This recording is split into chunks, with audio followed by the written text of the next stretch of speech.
It's story time, and today we're going to see how to get objectivity through our stories.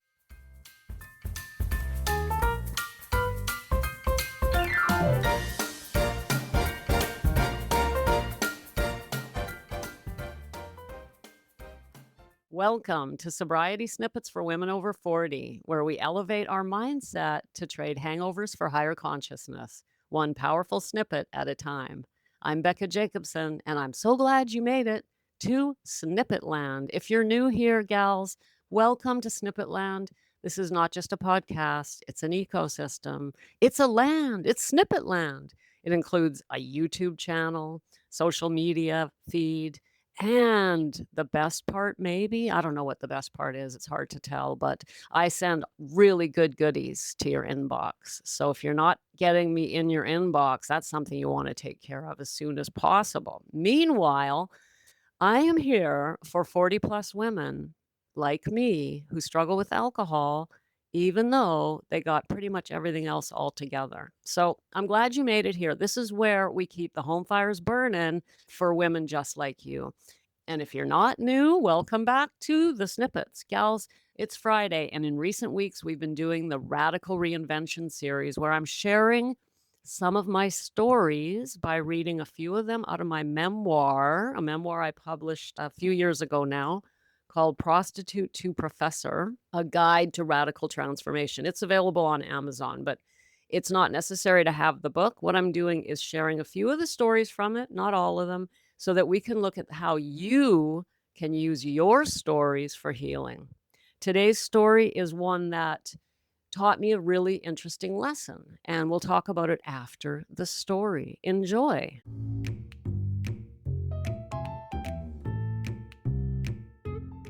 The White Pants. When I was 15, I was no longer living with my mom. We just couldn't get along. But I stayed in school and I knew I had to work, so I got a job as a waitress in a family restaurant. I learned a ton. I was a good waitress. I learned how to treat customers, handle money, show up on time, and work with others. I really was good at it, and I worked hard because I wanted the tips. After I'd been there a few months, some of the waitress's tip money started going missing. We would each have a cup with our name on it, and when someone left us a tip on the table, we put it in the waitress's cup. Well, one day we realized that money from our cups was disappearing. For example, one day I saw my customer leave me a $1 bill, but I was serving someone else and couldn't pick it up. And later that day, it never appeared in my cup. This was frustrating. It also made me sad to think that someone I worked with would take my money. Everyone seemed so nice, and I was beginning to think of them all as friends. But I was sure that the boss would do something about it, so I just did my work. I was becoming pretty friendly with the other waitresses, the cook, and my boss, and I felt like I was fitting in. I always like to fit in, and I like to do things properly, to learn and become accomplished in my work. One day, one of the regular customers, a man about 30, asked me to go out with him, and I didn't want to because he was so old. I asked one of the older waitresses what I should do, and she gave me this advice: tell him you're flattered, thank him for asking, and say no. It kind of shocked me because it was so different from anything my mom might have said. She would have sneered, laughed, and told me he was only after one thing. But when I thought about it, I realized that I was flattered and I was glad. So I went ahead and said it in my best grown up voice: I'm flattered, but I can't go out with you right now. Those words, I'm flattered, were so foreign to me. But when I thought about it, I realized that I was flattered and I was glad. So I went ahead and said in my best grown up voice, I'm flattered, but I can't go out with you right now. Those words, I'm flattered, were so foreign to me. I understood that I was making him feel okay for asking. I was saying those words to make sure not to hurt his feelings, but I never would have thought of saying them on my own. They just weren't the kind of words I'd ever heard anyone in my family use. And it worked. He smiled and said, maybe another time. It felt really good to have a mother figure advising me. I had never experienced that, and it really started feeling like I had found somewhere safe. Our uniforms were a yellow and white waitress's top supplied by the restaurant, and we were supposed to wear white pants with it that we supplied ourselves. I was really skinny and had no white pants that fit me right. The ones I was wearing were baggy and unflattering, but I couldn't afford to buy new ones. For a few weeks, I kept thinking about how it would feel to have nice white pants, denim ones that fit me right, maybe with a pocket in the front. One of the other girls wore those and they looked really good. I had never had nice clothes. I'd never been able to dress like the other kids. I wanted white pants that were flattering. I became obsessed. Then one day before work, I went to the mall to a clothing store. They had the exact pants I wanted, but I knew I couldn't afford them. I wanted them so bad. I went into the change room with a bunch of stuff, put the pants in my bag, held my breath, and began to walk out of the store. I thought my heart would burst, and I could feel the back of my neck tingling as I slowly crossed the threshold of the store to go out into the mall. Sure enough, I felt my arm being grabbed, and the woman from the store spun me around. I was doomed. I was humiliated. I was so racked with shame in that moment, I felt I would give anything to just turn back the clock for 5 minutes and be free from this horrible, mortifying scene. It turned out that the owner of the store was friends with the owner of the restaurant. Her first call was to tell my boss that they had caught me stealing. They didn't call the police. Instead, I was told to report to the restaurant the next day. All night, I fretted, worried, and cried. I had no one to talk to about this. And even if I did, I would have been too ashamed to tell them. Over the last few months, the only people in my life were the other waitresses and my boss, and most of them treated me like a little sister. And now I had let them all down. I hoped and prayed that night that they would forgive me. I hoped they would give me grace because I hadn't stolen something frivolous. The pants, after all, were for work, and I really didn't have enough money to buy new ones. My wages were $3.50 an hour, and I paid room and board with a married couple while attending high school on the days I didn't skip classes to take a shift at the restaurant. I was trying hard to be grown up, independent, and figure out how to make money in life because it was my number one and only goal, and it always had been. My mom taught me well. You need money or life isn't worth living.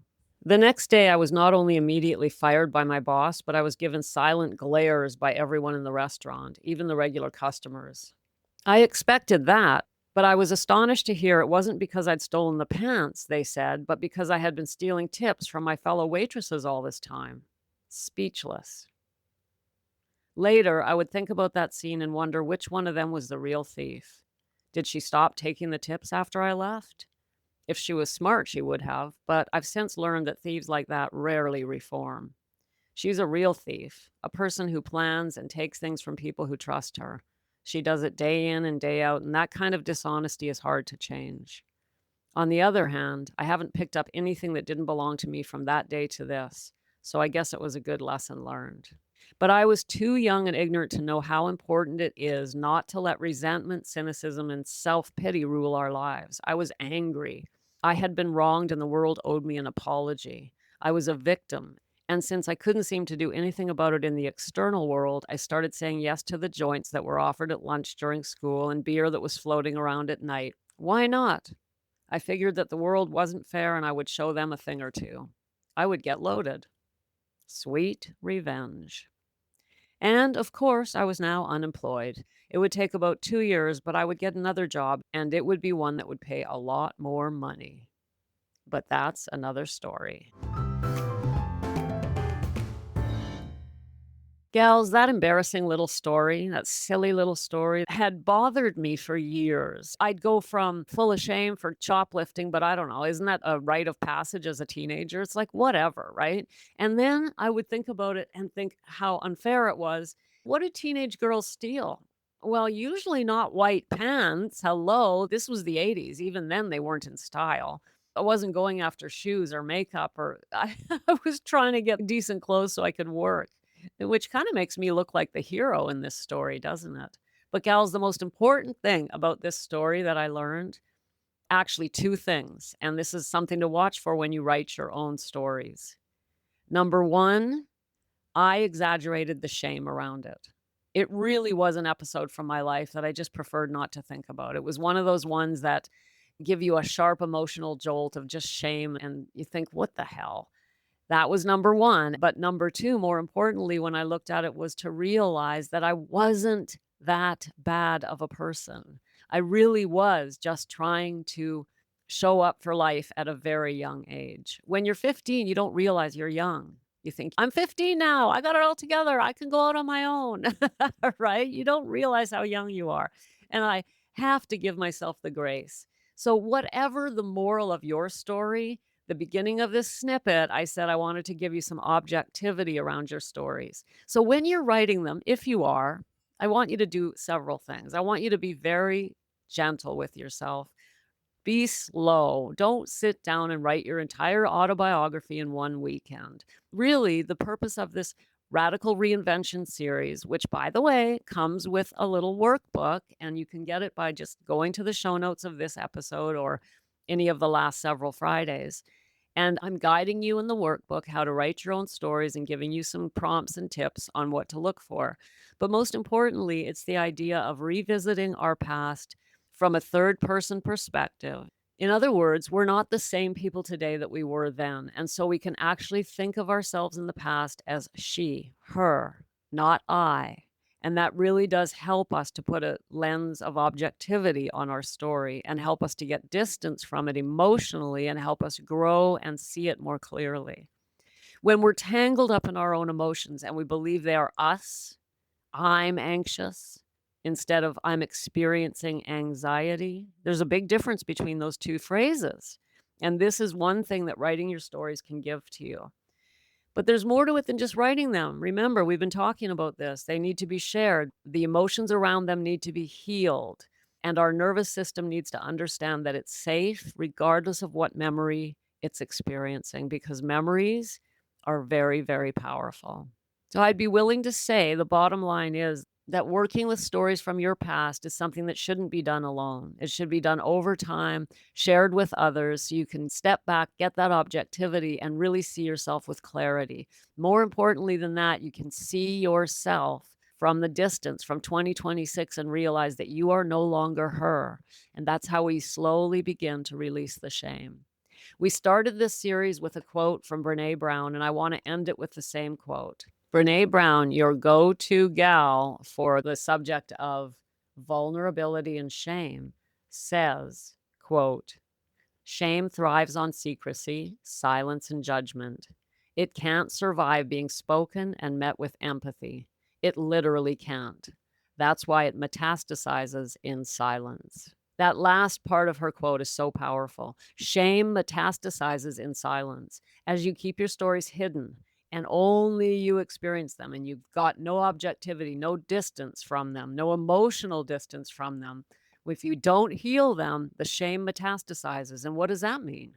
It means it gets worse, becomes something bigger. Shame itself can cause physical illness, IBS, heart problems, you name it, gals.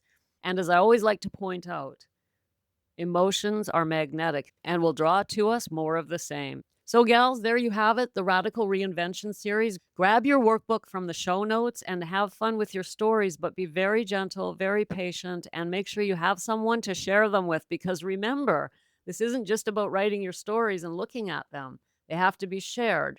Brene Brown says they thrive on secrecy, silence, and judgment, but they can't survive when being spoken and met with empathy. Who are you going to speak your stories to? Well, in my world, I give you the opportunity to do just that. So I'm very glad you are in Snippet Land. Thanks for popping in. Be sure to come back next time so I can keep your head on straight. Sending you buckets of love.